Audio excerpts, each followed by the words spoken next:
cose buone dato il risultato forse poche, e nonostante comunque siamo una squadra semi nuova, nel senso che comunque ci sono nuovi personaggi, alcuni che non hanno mai fatto la Lega.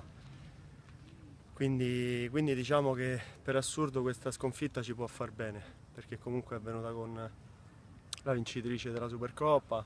Purtroppo ci avevamo perso la finale e quindi ci tenevamo a vincere magari per riprenderci una piccola rivincita, però comunque è un'ottima squadra, quindi può capitare. L'importante è che diamo sempre tutto e diciamo che oggi possiamo dire di averlo quasi dato, dobbiamo fare ancora di più.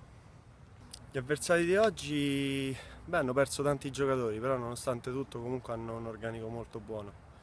Noi siamo cambiati tanto, secondo me abbiamo acquistato in uomini prima che giocatori, perché comunque abbiamo molti ragazzi nuovi che si sono amalgamati molto bene già nel gruppo e questo è importante per tutta la stagione, fa la differenza. Sono convinto che farà la differenza.